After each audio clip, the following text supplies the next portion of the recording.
Olá, meus amigos, aqui é o professor Marcelo Pichoro da Silveira e este é o canal Resenha Forense. Seja muito bem-vindo, curta o vídeo, se inscreva no canal e ajude a gente no Apoia-se. O link está na descrição do vídeo.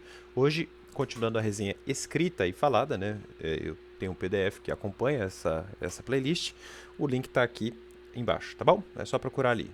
Hoje a gente comenta o artigo 3, ponto 3, chame como quiser, do livro 1 da Metafísica do Aristóteles. Deixa eu só me localizar aqui no material.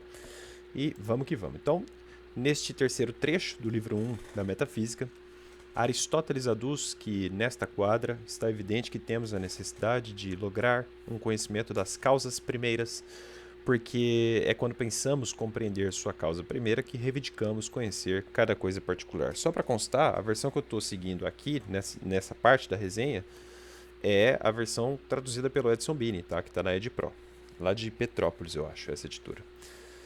E há 4 tipos reconhecidos de causa. Então, o primeiro tipo de causa é a essência, ou a natureza essencial da coisa. Uma vez que o porquê de uma coisa é, em última instância, reduzível à sua fórmula, e o porquê, em última instância, é uma causa e princípio, como diz Aristóteles. O segundo tipo de causa é a matéria ou substrato. O terceiro é o princípio do movimento. E o quarto, último, obviamente, é a causa que se opõe a isso, nomeadamente a finalidade ou bem, já que isso é o fim que todo processo gerador, ou melhor, isso é o fim de todo processo gerador e motriz, como afirma Aristóteles. Em resumo, são tipos reconhecidos de causa, ou melhor, na causa. São tipos reconhecidos de causa. Eu escrevi na causa, corrigi o material. Em resumo, são tipos reconhecidos de causa. Primeiro, a essência. Segundo, a matéria. Terceiro, o princípio do movimento, que equivale à ideia de causa eficiente, né? E quarto, o bem, tá?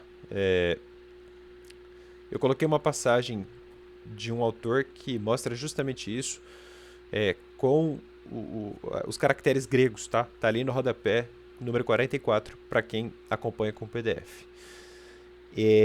O filósofo, né, Aristóteles, diz que isso foi investigado na obra Física. Tá? Santo Tomás de Aquino nota que aí se arrolam as 4 causas aristotélicas, justamente. Né? A primeira, né, é a causa formal, própria da substância da coisa. A ideia de conhecer a coisa em si, uma ontologia talvez, sendo manifesto que a forma seja uma causa, pois há a pergunta que diz por que razão algo é, respondemos reduzindo a resposta à causa formal. A segunda é a causa material. A terceira é a causa eficiente, que é o princípio do movimento.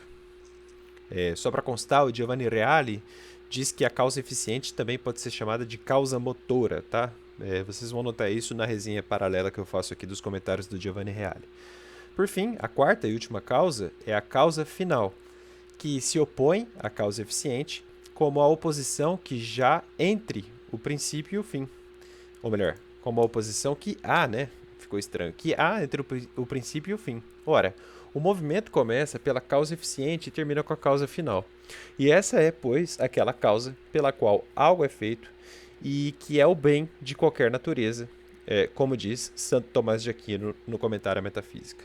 De-se notar que a causa final, primeiro, é o fim do movimento, por isso se opõe ao princípio do movimento, que é a causa eficiente. Segundo, o bem é o que todos desejam, de maneira que, ao expor o modo como a causa final se opõe à eficiente, diz que é o fim da geração e do movimento, dos quais é princípio a causa eficiente, como escreve mais uma vez Tomás de Aquino.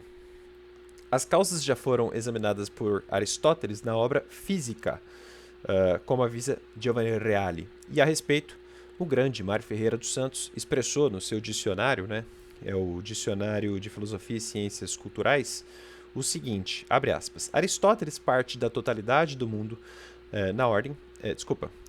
Aristóteles parte da totalidade do mundo na ordem como ela se apresenta e procura os elementos que condicionem a sua existência.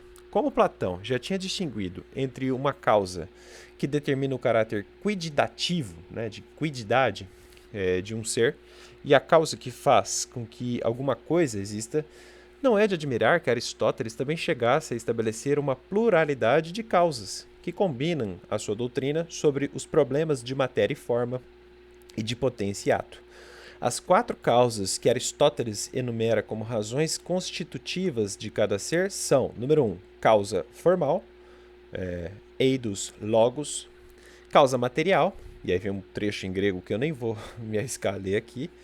Terceiro, causa eficiente. 4, causa final.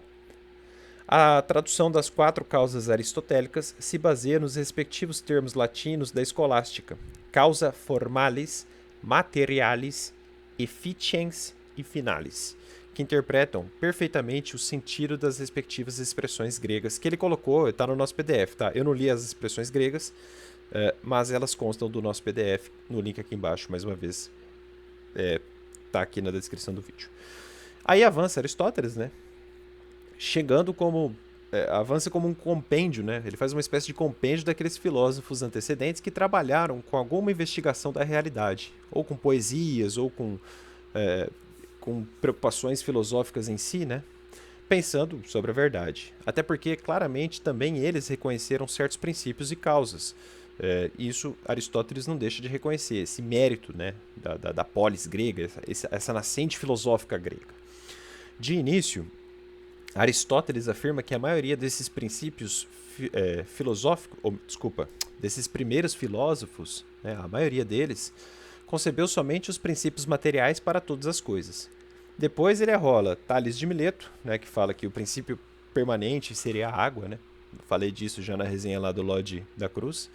Anaxímenes de Mileto e Diógenes de Apolônio, de acordo com os quais o ar seria, né, um antecedente à própria água. Hipasso de Metaponto e Heráclito de Éfeso, que destacaram o fogo, né, como elemento de princípio primeiro das coisas, né? E Anaxágoras, que sustentou um número infinito de primeiros princípios.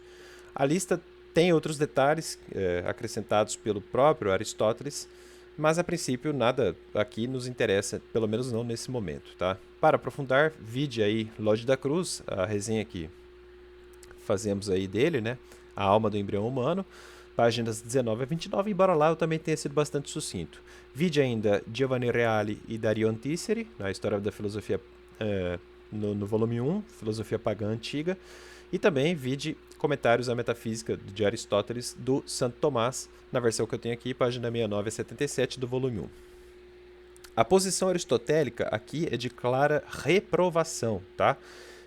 Como diz Santo Tomás comentando a metafísica. Desculpa, eu me equivoquei, eu pulei uma parte, ó. Antes eu digo assim: de qualquer maneira, esses dados aí incutiriam a ideia segundo a qual a única causa é a do tipo classificado como material. Isso está na metafísica. E aí, para corrigir a minha fala, a posição aristotélica aqui é de clara reprovação, é aquela postura inicial dos pré-socráticos, né, como disse Santo Tomás.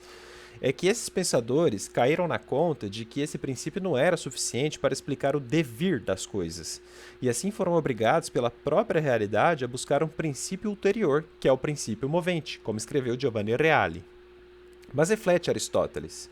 À medida em que os homens prosseguiram por esse caminho, daqueles filósofos, né, pautados por um tipo material de causa primeira, as próprias circunstâncias do caso os conduziram adiante e os impeliram a avançar em suas buscas.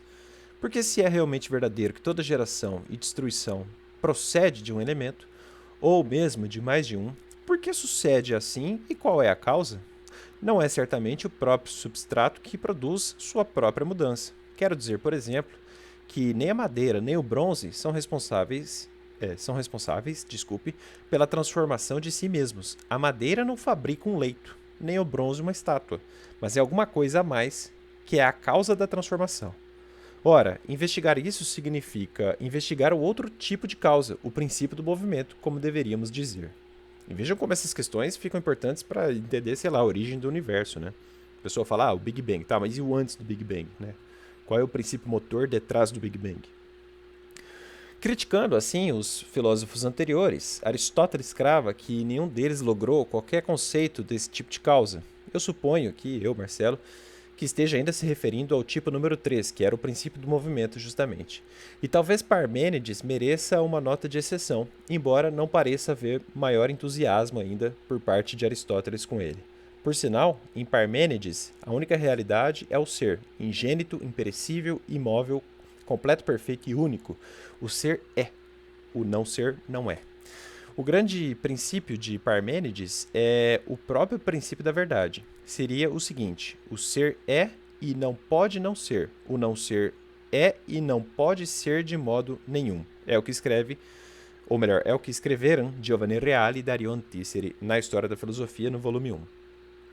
O estudo da ontologia por Parmênides é interessante para a divagação filosófica sobre Deus, justamente, né? Como escreveu Mário Ferreira dos Santos no contexto da sua Filosofia da Crise, aqui examinada no canal, numa longa resenha, no ser infinito não há crises, né, no grego, porque nele não há limites, pois estes são fronteiras que separam os seres, e aquele fonte e sustentáculo de todos os outros.